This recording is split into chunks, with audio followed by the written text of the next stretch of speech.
What's happening, people? I'm here with the main man. It's the champ. Make sure you tune into Pep Talk UK, where it talks boxing and big up.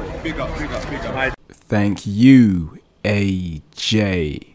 Pep Talk UK. Ladies and gents, for the fight fans locked in, for the football fans locked in, now it's time for some real talk on Pep Talk.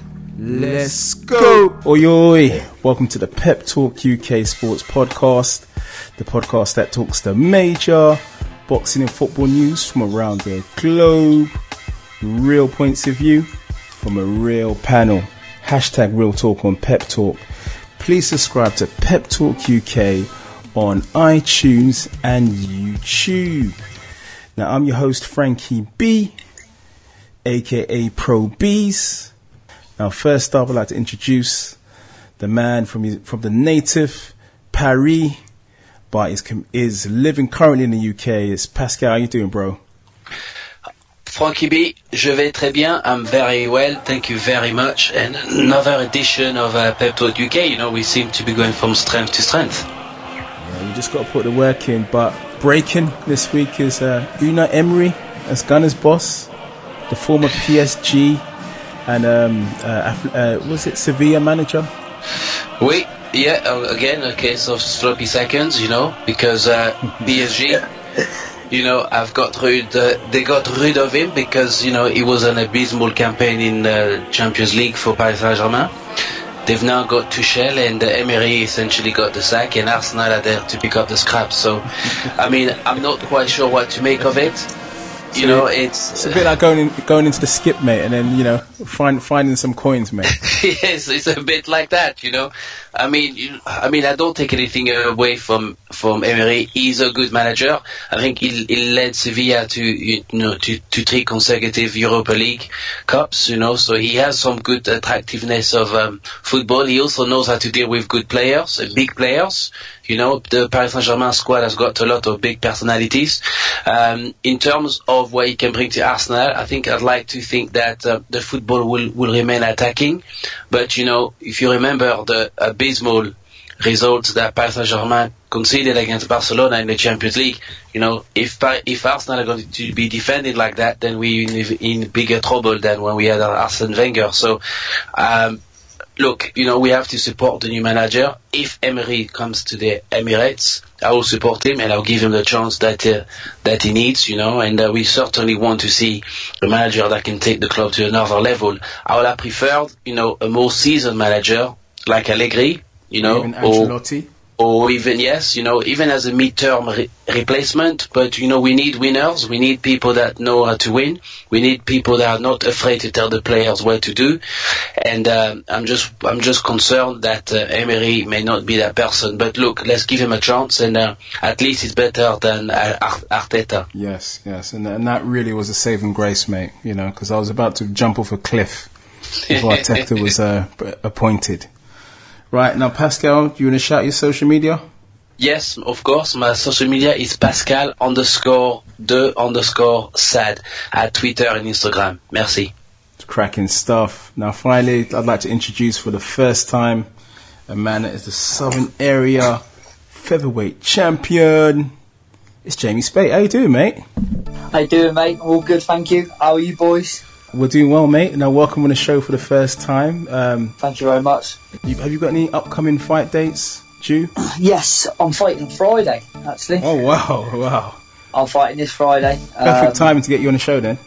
Yeah, perfect, mate. I've just finished a hard session this evening. I did 12 3-minute rounds on the bags, heavy work, lots of shots, keeping busy, and finished off with a full body circuit. Just a little blowout, and now I'm at home on the sofa talking to you. Quite an active fighter. I mean, I think you've had 6 fights in 2 months between March and February. I guess you're always in the gym or always training. You're definitely active. Yeah, I'm always in the gym, mate. I mean, it's been a life. It's a lifestyle, really. I mean, if you're a professional fighter, it is a lifestyle. I've been doing it since I started boxing when I was 7 years old. So I mean, wow. I've done nothing else. I'm now 29, still doing it. So you mean you was actually training how to fight and not playing with your train set? I spent most of my summer holidays in the gym. No train sets, mate. I wasn't a Thomas the Tank Engine lad. I was more Teenage Mutant Ninja Turtles kid. You know, for me, you know, you've reached a good level in terms of actually, you know, holding a strap in terms of the Southern Area title. But what I want to know from you on a personal, how do you manage to combine being a boxer with also trying to provide for your family working? To be honest, I tried in my early career, when you first turn pro. Obviously, it's about learning the ropes, and you know, you learn your trade. You get looked after a little bit. You get fed a couple of your like run of the mill journeyman. Your give me's. Yeah, and then I was working at the same time, and then I got a big sponsor, and I was full time for about 3 or 4 years. He was paying me a weekly wage, and I was training 3 times a day. And after about 3 years of it, it just became tedious. I mean, I've always been active as a kid, and I left school, study leave at like 15. Wow. Everyone else went studying, and I went straight out to work. And at the age of 15, I was earning £150 a week, and I thought I was minted. So that's all I've ever known. I've always been busy, always been active, and always worked. And after 3 years of being a full-time pro, I just couldn't hack it anymore. I mean, you get up in the morning and you go for a run, 6:30, 7 o'clock, and then what do? Just sit on the sofa and watch Loose Women and Jeremy Kyle until midday, 1 o'clock. I can't do that. I did it for a while, and I'd had enough Loose Women, I'd had enough of Jazza, and that was it. I just got back to work, and now I treat work as training, really. I mean, I'm a scaffolder, and I work for my old man's company, so it's only me, him, and his business partner, so we're flat out all the time. So I'm constantly working my cardio, obviously scaffolding is strength work, so I'm getting paid to be fit and stay strong. So it's a bonus in a sense. And what advice would you give to people that have to combine both two to keep themselves ticking over? I would advise most fighters to just, I don't understand even when you're with Matchroom and stuff, I mean, there's only so much relaxing you can do, I think. I mean, I don't know if that's just me because I've always been active, but I couldn't do these hours, like, I mean, for example, you get up in the morning and get your running, like I said, 6, 7 o'clock. You've then got hours until your next session, midday, 1 o'clock. What do you do? How do you fill your time? I'd much rather, when I'm in training now, if I've got a Southern Area defence or a shot at another title, for example, my last big title fight, I boxed Reece Bellotti for the WBC the Silver Reece. International. When I had that fight, I'm up in the morning at 5:30. I put my road work in, I come home, have a shower, have my breakfast, and then I go out scaffolding 7:30, graft till about 4:30, 5 o'clock in the summer, come home, spend a couple hours with the missus at home, get some food in me, and then I go to the gym for about 2.5, 3 hours in the evening, and then go to bed at about 10:30, 11, and then back to square one again, back out for a run. Yeah, so that's how I work, 6 days a week. I work 5 days a week, train 6 days a week, 1 day off. And that's how it works for big title fights, any title defence. But when I'm just ticking over, I just stick to 3 days a week in the boxing gym, 2 or 3 days a week running, and your day off and your work, as opposed to the double sessions. You see what I mean? I get you. So, as a 2-time Southern Area champion, are there any other goals that you'd like to achieve before calling it a day? I've always said that when I turned pro, I was told not to turn pro. I was told that I'll be lucky if I even win a fight. So I've answered all the critics. Yeah. I've answered all. That was one of my old amateur coaches. Well, wow. He got that thrown back in his face. Didn't he? I bet you'd like to do a bit of sparring with him today. I'd like to, but it's never going to happen. He's an old boy now, and you can't go knocking old boys about, can you? But yeah, it's nice when you are. It's nice when people expect less of you and you prove people wrong. Proving people wrong is a big thing, and it makes you feel good about what you do. Now, my aspiration would always be, if I could be a British champion, I could retire a happy man. I think I've been a Southern Area champion since 2012, so I've been a Southern Area champion for 6 years. I've had 2 cracks at the English, but normally when you get a crack at the English, unless, for example, Steve Goodwin puts it on, I'm going to be the odds stacked against me, and I'm going to get messed about a little bit, and it's never going to be you don't get a fair crack at it. I boxed Isaac Lowe for the English. I didn't really get a fair crack at it. I boxed Josh Warrington for the English. You took him the distance, yep. Yeah, I lost to Josh on points. And, it's just one of them things, mate.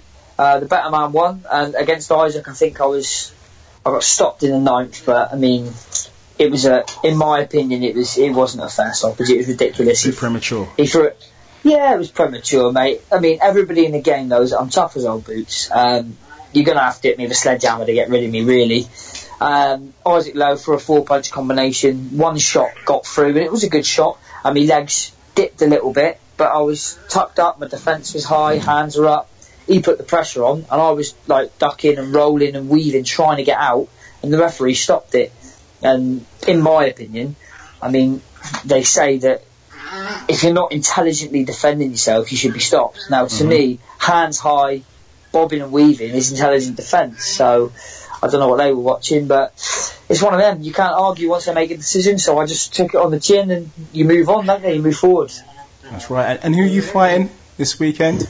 This weekend, I'm fighting a lad called Zafan Morris from Norwich. Is he from Norwich or Norfolk, something like that he's from? Okay. And it's on his home show.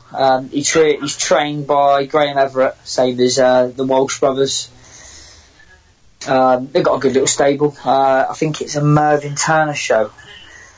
But I think he's had 11 wins, 2 draws, no losses, so he's undefeated. So yeah, I'm looking forward to it. I like a challenge. I like to fight these undefeated kids, and I believe I can go there and get the win. Cracking stuff. Well, we hope you get the victory out there. Jamie, how can people get tickets for your fight, or first and foremost? I'm the away fighter. I can get all the tickets if anybody wants them. You can contact me on Facebook, which is Jamie Speight, or you can contact me on Twitter, which is @BoxerJSpeight. Or obviously my phone number, but there's many ways you can get hold of me. If you don't want to get hold of me, and you want to see me get punched in the face and get my nose a bit more bent, you can buy tickets off someone else and just be there. It's fine.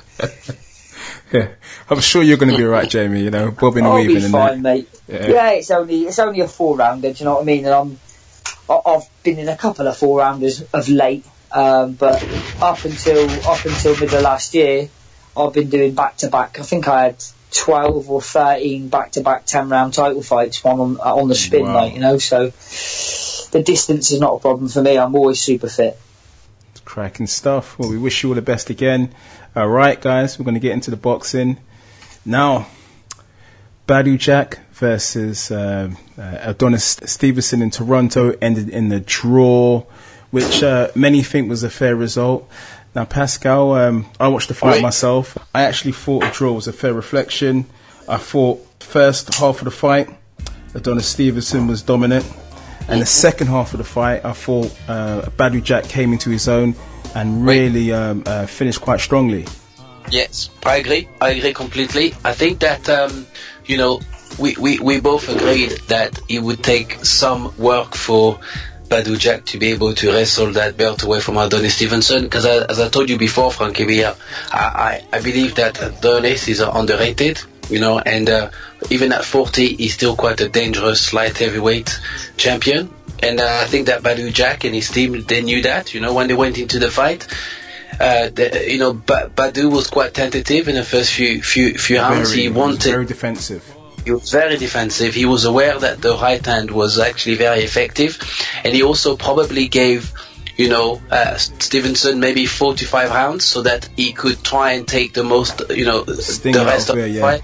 Yeah. But I think that he left it a bit too late. I think after round 4, Badou Jack should have stepped on the gas a bit and tried to take the fight to Adonis, because he was beating up Adonis, and Adonis was also tiring very quickly, and the legs and the age showed very quickly. And at that level, you cannot afford to be unfit. And I'm a bit disappointed by the refereeing, because the referee should have docked points to Stevenson for holding, Because any other, particularly championship matches, the challenger, and the boxers, both of them alike, work very, very hard to get to the point of fighting.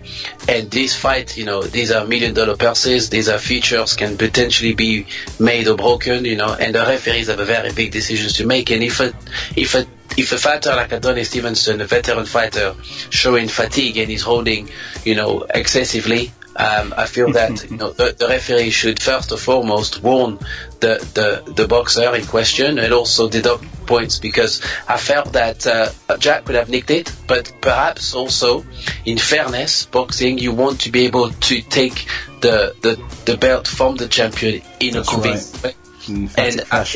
And I think you're absolutely correct. The draw is not the end of the world, although I felt that perhaps Jack could have nicked it. If Jack won it, I wouldn't have been that disappointed.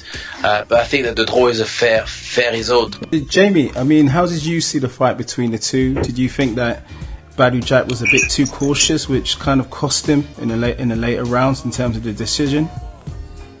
I set me alarm for the fight, and I didn't get up.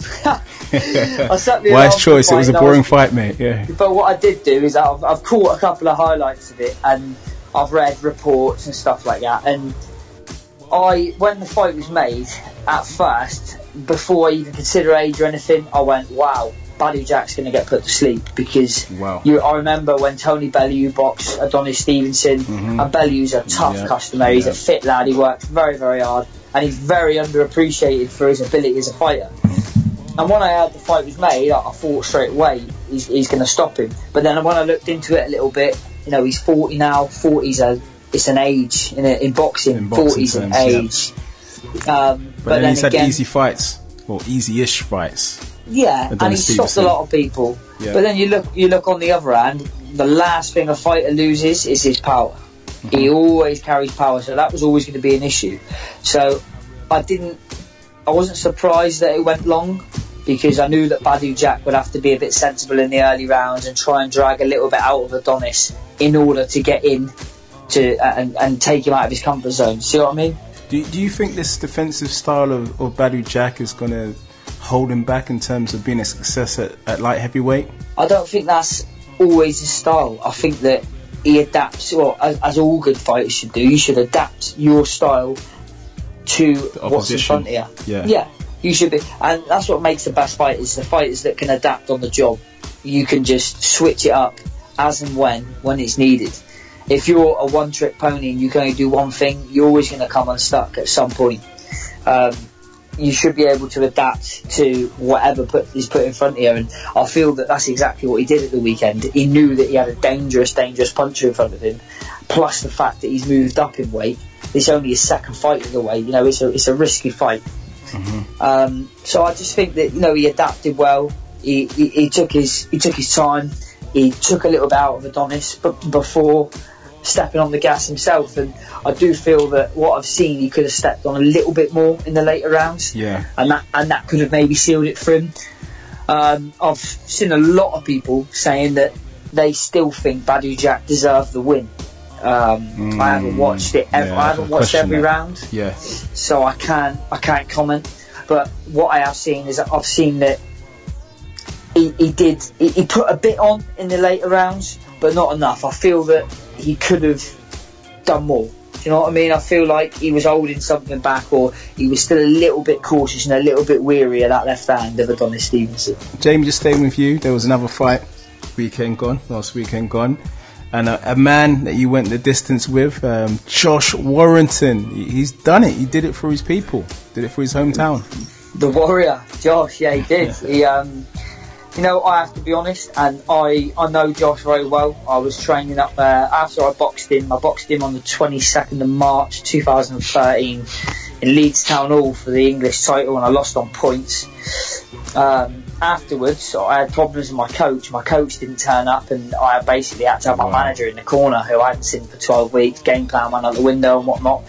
So I was talking to Josh's dad after the fight, Sean, and Sean just said to me, look, if that ever happens again and you need someone to do your corner, he said, give me a shout and I'll come and help you wherever you are in the country. So me and Sean exchanged numbers. I was chatting to Sean over the coming weeks after the fight, and he said, why didn't you come up here? So that was it. I jumped in the car and I was gone. I was up to Leeds, and then I spent two years or so, maybe just over, to-ing and fro-ing from Devon to Leeds. I'd go up there, I'd spend 8 to 12 weeks at a time up there, living with Josh's auntie. I'd train with Josh every single day. I'd spar with Gavin and Jamie McDonnell every weekend, as well as Josh. And it brought me on a lot. I learned a lot of things. So I got close to Josh. We've become really good mates. And obviously Lee Selby, I'd spar up there quite a bit. I was a part of Andrew Selby's sparring team for his first 4 or 5 pro fights, and I sparred a few rounds with Lee. So when the weekend came up, my opinion, based on knowing both fighters, was that I thought Lee Selby would be too sharp, too fast, too tall, too big at the weight, and I just thought Josh has got a fantastic engine. He's always been super fit. He can throw punches in bunches and he never takes a backward step. But I just thought Selby, that would play into Selby's hands, where Josh constantly coming forward would just be walking into these straight shots, pop, and Selby would just pop and move. How wrong was I? I was very wrong. Josh, he boxed very, very well. His engine, as always, was top. He worked hard. He threw punches in bunches. He knew when to catch Selby. When Selby throws them long shots, he was hooking over the long shots and catching him clean. The game plan was spot on, wasn't it? It was absolutely spot on. And one thing, credit to Sean O'Hagan, Josh's dad, because when I was up there, his game plans are spot on. He talks sense. He doesn't try and dress it in fancy and make it, I do this, let's look flashy. He just does the basics and he does it right, and he just, he's a very good coach, and he can improve people. Simple as that. He improved me. He's a very, very knowledgeable boxing man. Yeah, a lot of people questioned Warrington's power, and I must say, last weekend, mate, there was a lot of that. He was hitting Selby, and you could see Selby was feeling those punches, mate. I can tell you that much. He doesn't get the credit. He doesn't get the credit. He does. Obviously, I've boxed Josh. I've been in the ring with him, and I've sparred hundreds and hundreds and hundreds of rounds with him, and he punches a lot harder than he's given credit for. He can punch. He's not. What he's not is he's not a concussive one-punch knockout artist. No, he's not. But you wouldn't put your chin out and say, "Yeah, go on, mate, have a free one." The kid can punch, and he's strong. You see him in the gym doing strength and conditioning. He's a strong lad. His body reflects it. He's a muscly. He's a broad featherweight. Shoulders. He's a warrior. He's got big lats. He's got a big chest. There is power there. On the other hand, Lee Selby, he has got a fantastic chin. He's very well conditioned, but he struggles massively to make featherweight. And how can he not? He's a freak at the weight. He's massive.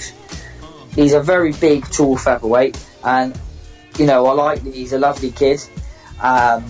He's quiet, he's polite, he's very, very humble, and I hope that he just takes some time off, enjoys his family, gathers himself back together, and steps up to 9-4 and does what he says he wants to do, and that's chase becoming a 2-time 2-weight division world champion, which is again another fantastic accolade to have on your CV. Now it's football time. Here we go. Pascal, it's electrifying, mate. The biggest game in European football is about to go down this weekend. It is the Champions League final. Now, the team you despise, Liverpool, have made it to the final against all odds. Pascal, come on, mate, don't be like that. Me and you got off on a good foot, Pascal, and now you've just gone and ruined it. I'm sorry, Jamie, but what do you reckon, Pascal? There's only one red team I recognise, is the Arsenal.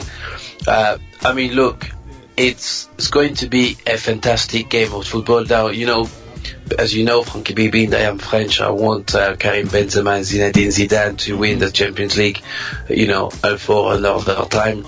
But I think it's going to be a difficult game for Real Madrid, particularly if Mohamed Salah and Mane are off to a good start. They've shown this season, Liverpool have shown this season that they are probably one of the most put together attacking team in Europe. Salah this season, you know, I'm pretty sure that he's been doping on some substance that we don't quite know.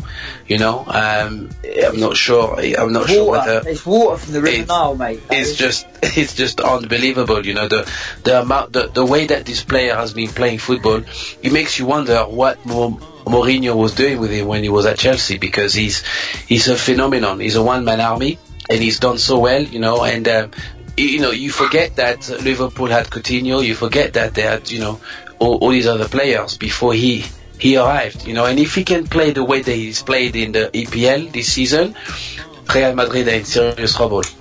But at the same time, Ronaldo is also chasing an opportunity to win the Champions League again and to outdo Lionel Messi. And believe you me, Ronaldo will not give away that opportunity to be the best player, you know, to have won the Champions League. Yeah.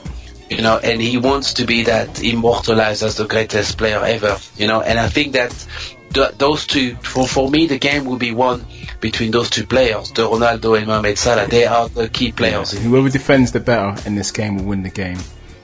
You know, I look at Liverpool as being very dangerous on the counter. I mean, look at their front line. Firmino, you've got Salah on one side, Mane on the other side. Now that is frightening. And potentially they're facing two weak fullbacks for me defensively in Real Madrid's side. So they have a big chance. They just really got to make sure that they keep an eye on Ronaldo, the talisman for Real Madrid, and make sure that they tuck up tight defensively, because going forward they can cause Real Madrid some real problems, I feel. I believe you're right, you know. But the goalkeeping problems that Liverpool have, you know, because Navas is a good keeper, you know. I don't believe he's that bad of a keeper for Real Madrid. You know, he's had to be decent, you know, to get all the way to the final. But also, you know, Liverpool have had some defensive frailties. I think that the most important thing for both teams is to keep their cool, because, you know, in finals you can easily have players sent off, and, you know, and the nerves can get to players very quickly. Real Madrid have been there several times, so have Liverpool, so we expect a tantalizing game. But, you know, the last time those two teams met, Liverpool won, you know, they beat Real Madrid. Yes, so that's right, Brendan Rodgers. Yep. Yeah, yes, I remember. So it could be a repeat, you know, or it could be revenge. Let us see. So, a quick prediction from you, score-wise? You know, I'm a bit biased, you know, in that game for GB, so I will go for a 3-2 Real Madrid. Oh, there you go, Jamie. See? Come on, mate. There's no need to be like this. Right, personally, I think that both teams are fantastic, but I think Liverpool really shine in Europe. They tend to play their best football in Europe, and to be fair, this year they've actually brought a little bit of their European style into the league, and they've played good football at home, which you don't often see Liverpool do. Normally, Liverpool play well in the league against the good teams, and they ease up against the rubbish teams, and they end up losing or drawing with the teams they shouldn't be. Whereas this year they've tended to play better, and I believe that striking force, them three up front, I believe is a big. All three of them are talented. They can all score. They can all set things up. They can all make plays. So it's a very, very threatening front three, especially like you say, when you've got the two full-backs of Real Madrid who are a little bit loose. And, you know, Real Madrid are known to leak the odd goal, even when they're playing lower teams in the Spanish Premier League. They leak goals. And if they even give Liverpool half a chance, they'll concede. That's a matter of fact. Mo Salah is ridiculous. He just puts the ball in. Yeah, he is. But then, just off him, either side, you've got two fantastic players who can equally score in the same manner. I think Liverpool just need to basically mark Ronaldo out of the game. He's the big threat with regards to Real Madrid. Do you know another threat? What? Lovren. That's a threat to your hopes of winning the Champions League. Yeah. I have to give my opinion. I don't think there'll be 5 goals. I don't think 3-2. I think Liverpool will win 2-1. Yeah, I've got some feeling. I've had this feeling for a while that you guys are going to win the Champions League. I feel the football you played this season almost deserves it. I feel the performances in Europe have been fantastic. I like the way that you guys counter-attack as well. And it also would make a change if another team, apart from Real Madrid, can win the Champions League, which is good for the Premier League. It's good for Liverpool. And I think it's good for the neutrals watching the Champions League. So hopefully Liverpool can do it. I'll be backing them. Like I said, defensively, if you ensure that you can keep Real Madrid at bay and break on the counter, then you've got a fantastic chance. Hopefully Trent Arnold doesn't get exposed. I mean, he's had a good season, but he's still inexperienced in high profile games like this. Robinson as well, you know, last time I saw he was knocking about for Hull. Was it Hull? So yeah, the levels, you know, are very, very different to, you know, what he's used to. So for me, you've got potentially 3 question marks in your defence: Robinson, Lovren and Trent Arnold, right? So hopefully those guys can have an outstanding game.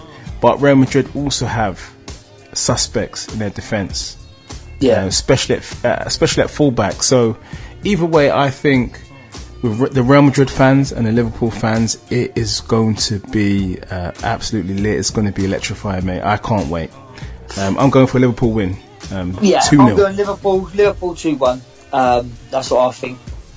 And I think Firmino and Salah. I think Salah will get the winner. Mo Salah. Cracking. Right, guys, that's our time. I'd like to thank Jamie Speight, Pascal. Thank the listeners for tuning in. Join us again next week for another Pep Talk UK podcast. Don't forget to subscribe and leave your comments in the box below. Thank you. Pep Talk UK.